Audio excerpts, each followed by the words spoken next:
Section 151 appointment of director elected by small share holder. ये section केवल listed company पे लागू होती है। लिस्टेड कंपनी में have one director elected by such small share holder in such manner and with such term and condition as may be prescribed. सबसे पहली बात तो स्मॉल शेयर होल्डर किसे कहते हैं। स्मॉल शेयर होल्डर वैसे शेयर होल्डर होते हैं जिनके पास जो शेयर है उसकी नॉमिनल वैल्यू 20,000 से ज़्यादा ना हो। फिर बात आती है कि एक कंपनी से स्मॉल शेयर होल्डर के द्वारा जो डायरेक्टर अपॉइंट करेगी वो कैसे करेगी, उसका प्रोसीजर क्या है। तो उसका प्रोसीजर जो है, सबसे पहले या तो कंपनी सुमोटो कर लेगी, दूसरी बातें या एप्लीकेशन ऑफ मेंबर। इसकी लिमिट क्या है? इसका लिमिट है a listed company may upon notice of not less than 1000 small share holder या 1/10 of total number of small share holder. इन दोनों की लिमिट का जो लोअर होगा उस चीज़ को एक्सेप्ट किया जाएगा। फिर बात आती है, ये सेक्शन ना बिल्कुल 160 की तरह है। 160 में जैसे हम लोग 14 डेज़ पहले मीटिंग होने से पहले नोटिस देते हैं, डायरेक्टर अपना डीन सबमिट करता है, डायरेक्टर अपना डिस्क्वालीफाई नहीं ऐसा स्टेटमेंट सबमिट करता है। ये सारी चीज़ एक जैसे हैं। स्टेटमेंट में 3 चीज़ों को मेंशन किया जाता है कि डायरेक्टर के पास डीन है, दूसरा डायरेक्टर डिस्क्वालीफाई नहीं है और तीसरा डायरेक्टर का कंसेंट है कि वो स्मॉल शेयर होल्डर के द्वारा चुने हुए डायरेक्टर बनना चाहता है। फिर बात आती है कि क्या कंडीशन है अपॉइंट करने का। तो कंडीशन ये है कि ये डायरेक्टर रोटेट नहीं होगा, दूसरा इस डायरेक्टर का टेन्योर जो होगा वो 3 साल होगा और तीसरी बातें, ये डायरेक्टर कभी भी रीअपॉइंट नहीं होती है, ये डायरेक्टर कभी रीअपॉइंटमेंट नहीं होगा। इन एलिजिबिलिटी क्या है? इन एलिजिबिलिटी जो है कि जो भी director small share holder director बनना चाहता हो वो डिस्क्वालीफाई ना हो। ये डायरेक्टर कब वैकेशन करेंगे? तो 3 केसेस में ये डायरेक्टर वैकेट करेंगे। सबसे पहले उस डायरेक्टर पे 164 लागू हुआ हो, दूसरा या वो डायरेक्टर 167 अट्रैक्ट करता हो, या तीसरी 149 सबसेक्शन 6 जो इंडिपेंडेंट डायरेक्टर वाला स्टेटस था ना, अगर उसको सही ढंग से नहीं मेंटेन किया तो इस डायरेक्टर को वैकेट करना पड़ेगा। फिर बात आती है limit on number of company. कितने कंपनी में एक स्मॉल शेयर होल्डर डायरेक्टर हो सकता है? तो बोला 2 कंपनी से ज़्यादा नहीं हो सकता और दूसरी बातें, दोनों कंपनी एक दूसरे का कंपटीटर नहीं होना चाहिए। फर्दर डिस्क्वालिफिकेशन ये है कि जो 3 साल का टेन्योर है, 3 साल का कूलिंग पीरियड है। कूलिंग पीरियड में कोई भी स्टेटस ये डायरेक्टर नहीं रखेगा। नेक्स्ट जो सेक्शन है वो सेक्शन 152 है। 152 मतलब होता है अपॉइंटमेंट ऑफ फर्स्ट डायरेक्टर। आप में से सभी को ये पता है कि जब कंपनी फॉर्म होती है, जब कंपनी इनकॉर्पोरेट होती है, तो जब पहली बार कंपनी डायरेक्टर अपॉइंट करती है तो वैसे डायरेक्टर को हम फर्स्ट डायरेक्टर कहते हैं।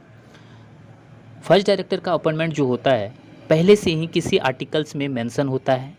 अगर प्रोविजन आर्टिकल्स में नहीं बना हो कि फर्स्ट डायरेक्टर का अपॉइंटमेंट कैसे करेंगे, तो जो भी सब्सक्राइबर है, जो भी मेमोरेंडम सब्सक्राइबर है, वो बंदे फर्स्ट डायरेक्टर हो जाएंगे till the first board meeting. जब तक फर्स्ट बोर्ड मीटिंग नहीं हो तब तक वो फर्स्ट डायरेक्टर बने रहेंगे।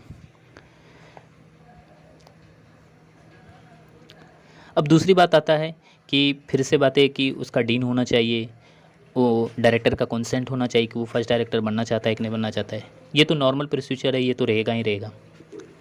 फिर बात आती है कि सेक्शन 152 सबसेक्शन 1 फर्स्ट डायरेक्टर हो गया। दूसरी बात यह है कि सेक्शन 152 सबसेक्शन 2 क्या कहता है। सबसेक्शन 2 अपॉइंटमेंट इन जनरल मीटिंग। जितने भी डायरेक्टर हैं वो अपॉइंटमेंट जनरल मीटिंग में होगा। बोला every director shall be appointed by the company in general meeting. फिर तीसरी बात ये आता है 152(3) सबमिशन ऑफ डीन। प्रत्येक डायरेक्टर को अपना डीन सबमिट करना होगा। फिर सेक्शन 152 सबसेक्शन 4 कहता है every person propose to be appointed as a director by the company in general meeting otherwise shall furnish his DIN. वो अपना डीन देगा, डिक्लेरेशन देगा he is not disqualify to be become a director under this act. इस act में वो disqualify नहीं है, ऐसा वो स्टेटमेंट देगा। फिर नेक्स्ट जो सेक्शन है वो सेक्शन है 152 सबसेक्शन 5। ये बहुत ही section 152 subsection 5 consent to as a director, वो अपना कंसेंट देगा डायरेक्टर और ये फाइल होगा रजिस्ट्रार के पास विद इन 30 डेज। सबसे इम्पोर्टेंट सेक्शन जो अभी मैं बोलने वाला हूँ, section 152 subsection C, number of rotation. Number of rotation कैसे लागू होगा, तो बोला not less than 2/3 of total number of director. सबसे पहले रोटेशनल निकालिए आप 2/3, उसका फिर 1/3 डिस्क्वालीफाई होगा। इसमें से कौन कौन से डायरेक्टर हैं जो रोटेट नहीं होते हैं, तो वो है एडिशनल डायरेक्टर, दूसरा है इंडिपेंडेंट डायरेक्टर, तीसरा है नॉमिनी डायरेक्टर, चौथा है प्रोपोर्शनल रिप्रेजेंटेटिव डायरेक्टर। ये सारे डायरेक्टर को हटा के फिर 2/3 किया जाता है, फिर उसके बाद 1/3 करके उसे रोटेट किया जाता है। फिर नेक्स्ट आता है कि section 152 subsection 7, vacancy in case of retiring director. Vacancy जब लगेगा तो फिर क्या किया जाएगा, if vacancy of retiring director is not fulfil, अगर वैकेंसी फिल्ड अप नहीं किया गया तो मीटिंग जो है, बोर्ड मीटिंग जो है वो एडजर्न हो जाएगा, और एडजर्न मीटिंग में भी अगर फिलअप नहीं किया गया तो जो रिटायरिंग डायरेक्टर है उसी को कंटिन्यू माना जाएगा। इसका 5 एक्सेप्शन है। 5 एक्सेप्शन क्या है, तो पहला एक्सेप्शन है कि वो एट द मीटिंग एडजर्न या previous meeting resolution for reappointment of such director has been put lost. पहला एक्सेप्शन ये है कि या तो मीटिंग में या तो एडजर्न मीटिंग में उस डायरेक्टर के लिए रेजोल्यूशन रखा गया था वो लॉस्ट हो गया हो, दूसरी बातें या डिस्क्वालीफाई हो गया हो वो बंदा, तीसरी बातें सेक्शन 162 अप्लाई हुआ हो, और चौथी बातें स्पेशल रेजोल्यूशन पास हुआ हो, तो वो डायरेक्टर ऑटोमेटिक रीअपॉइंट नहीं होगा। नेक्स्ट जो सेक्शन है बहुत ही इजी सेक्शन 153 कहता है डीन के लिए एप्लीकेशन देगा एक डायरेक्टर सीजी को।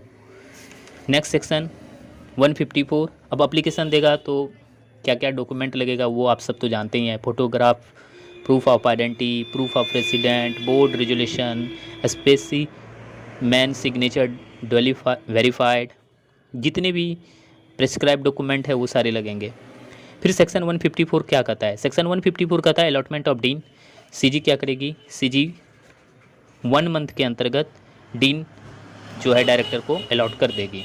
जैसे ही डीन अलॉट हो जाएगा डायरेक्टर क्या करेगा, इसे इंटीमेट करेगा कंपनी को with in 1 month. With in 1 month company को डायरेक्टर अपना डीन दे देगा।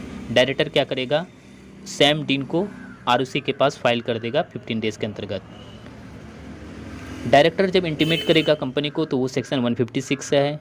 जब कंपनी रजिस्ट्रार को इन्फॉर्म करेगी तो वो सेक्शन 157 है। और फिर बीच में एक सेक्शन है 155 जो कहता है provision to obtain more than 1 dean, एक डायरेक्टर 1 दिन से ज़्यादा नहीं रख सकता है।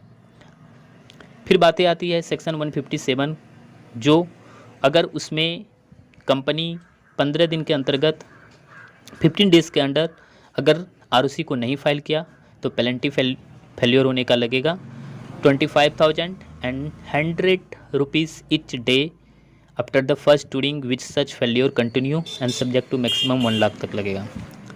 सेक्शन 158 कहता है obligation to indicate dean. Director क्या करेगा, जितने भी डॉक्यूमेंट है कंपनी का, आरओसी का, एमसीए का, वो सभी में अपना डीन मेंशन करेगा। एक सेक्शन है 159 पनिशमेंट फॉर कंट्रावर्सी। अगर आप 52, 55, 56 में कंट्रावेंस करते हैं तो आपको पेनल्टी लगता है 50,000 का एंड 500 ईच डे का। बहुत ही वेरी इंपॉर्टेंट क्वेश्चन कि when dean will be cancellation और सरेंडर और डीएक्टिवेशन ऑफ डीन कब होगा, तो बोला डीन यदि पाया ही गया है डुप्लीकेशन मैनर में। तीसरी, डीन ऑब्टेन किया गया है रॉन्गफुली मैनर में या फ्रॉडुलेंट मैनर में। तीसरा, डेथ ऑफ कंसर्न इंडिविजुअल, जिसे डीन अलॉट किया गया था वो ही डेथ कर गया हो। चौथी बातें, concern individual has been declare as a person of unsound